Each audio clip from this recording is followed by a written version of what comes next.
Dune Awakening begins off-world on this large spaceship. Show yourself, child. It is here, in the presence of the Reverend Mother, that character creation begins.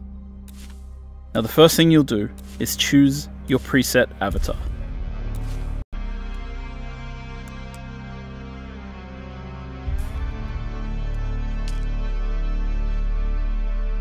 You can choose the muscle tone of your character, from height, arm thickness, leg thickness, neck length,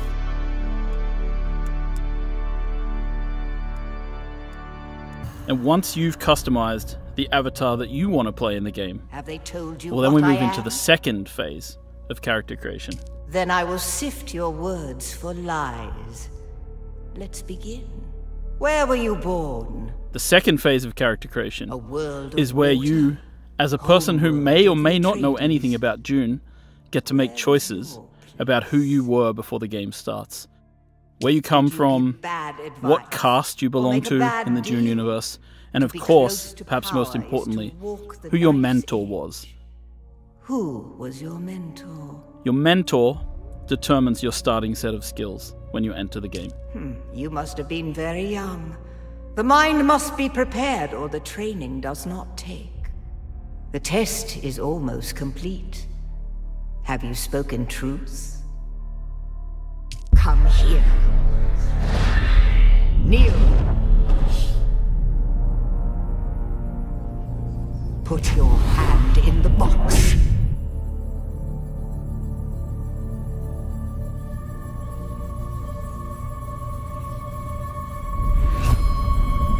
I hold at your neck the Gonja Bar, the high-handed enemy. Don't pull away or you will die. Great plots are afoot in the Imperium, and the currents of intrigue run deeply. Arrakis is the key, and the Fremen are missing. You will go to Arrakis as our agent, prisoner. You have one task. Find the Fremen. Wake the sleeper. You will know when it is done.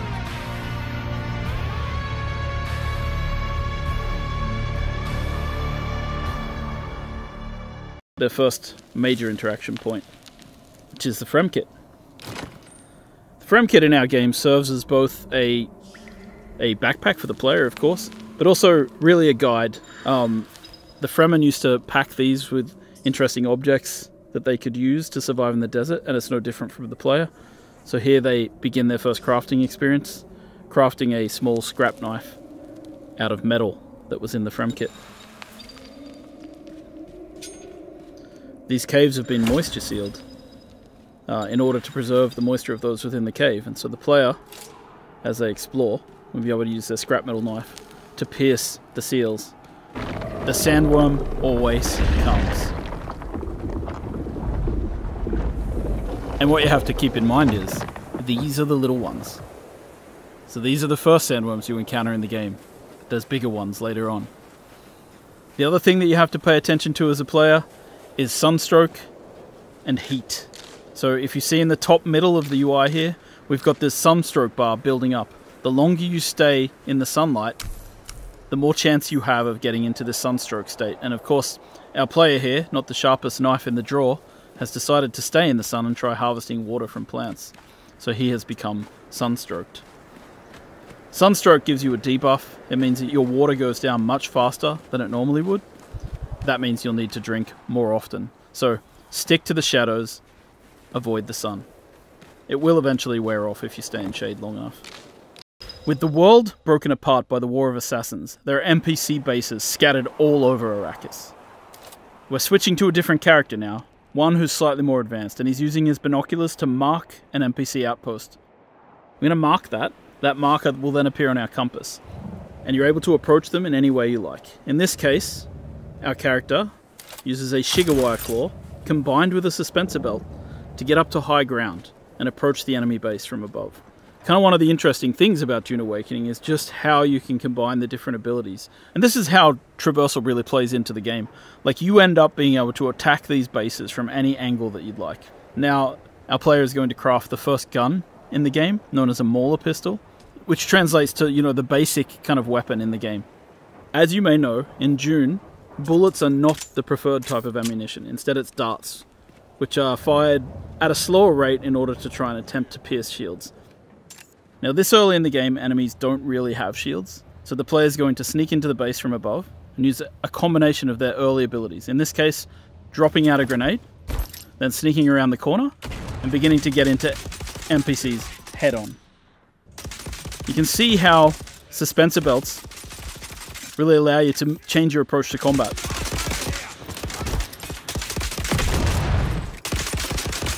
Dune Awakening is at heart a third-person shooter with melee and abilities. This character has Swordmaster abilities. First of all, the knee charge, which is about getting in close to do damage in combat, and then quickly setting up to a riposte, which allows you to parry and return massive amounts of damage to your enemy.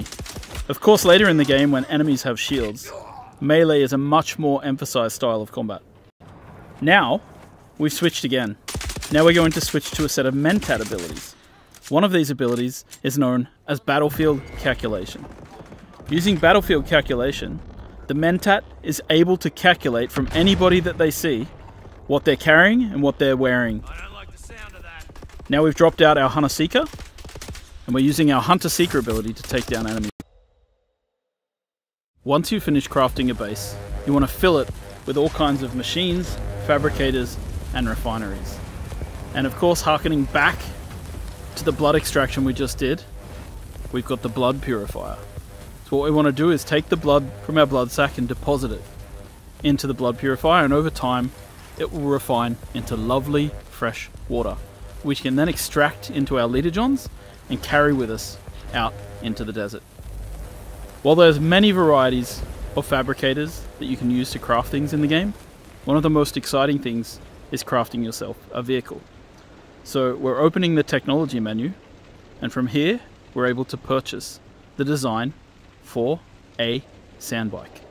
A sandbike is one of the early vehicles available to players in the game, and you can kit it out with different types of modules, including an extra seat, which allows you to bring your friends with you. So in this menu you can see we're fabricating ourselves a sandbike, and all the different parts of the sandbike have to be fabricated individually. And then we use the welding tool to place out vehicle pieces. Now again, this is a cooperative activity. We've thought about multiplayer, so any other player could be working with you to place modules and pieces of this bike. And so we're going to assemble this bike, but of course when you work on larger vehicles and your friends are with you, you'll be able to work together to craft big things like transport ornithopters or sand crawlers. And so we're going to add the body to this, and we're going to add an extra seat just in case we want to bring our friend with us out into the world. Once the bike's been assembled and fueled up, you jump on and you can head out to explore the greater areas of Arrakis.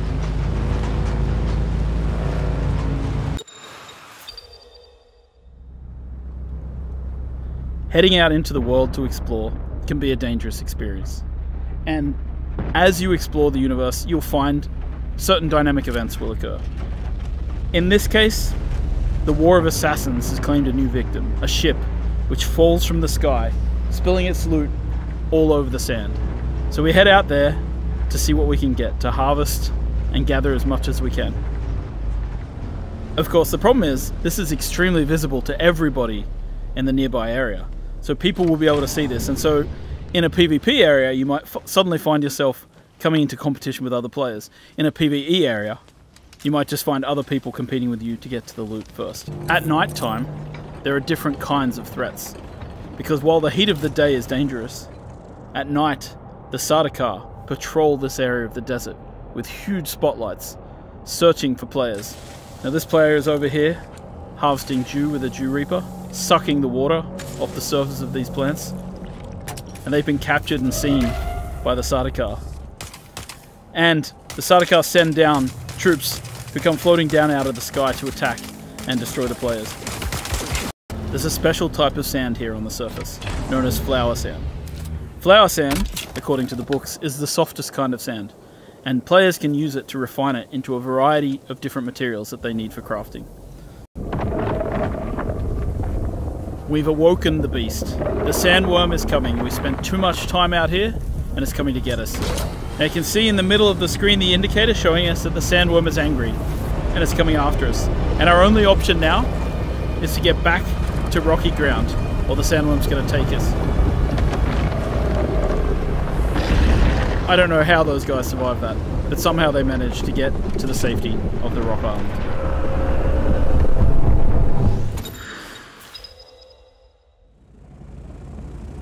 Once you've crafted your first ornithopter, you'll be able to take to the air and your entire perspective of the world shifts.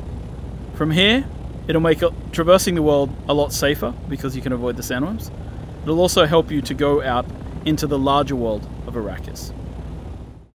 Here we are in the overland map, and we're going to make our way south until we find the place known as Harko Village. Harko Village is the current seat of the Harkonnen, after their city, Carthag, was destroyed in a nuclear explosion during the War of Assassins. There's more details like that in the lore of the game for players to discover and explore. So we're going to land at Harko, and we're going to explore the social space. Once you arrive in Harko Village, you'll be able to meet up with other players, interact with them, trade, and create guilds. The game has a variety of social interaction mechanics, from emotes to grouping to a chat. Throughout Harko Village, you'll also interact with story characters, follow the main story. You'll be able to meet vendors who will sell you exotic items. They let you live. That is interesting. You'll be able to get a feel for how the factions are viewed in the world, and of course, you'll be able to swear allegiance to one of the major factions, the Harkonnen or the Atreides. Swear your guild's allegiance and begin to take part in the politics of the Imperium. It's great to work together to complement each other. So this is the skill tree. Here you can equip different types of abilities and techniques. We have 3 slots for abilities and 3 slots for techniques. And there are multiple different trees depending on the type of trainers that you've interacted with in the world. So our character here is going to equip a series of abilities that complements the rest of their group. In this case, Swordmaster techniques.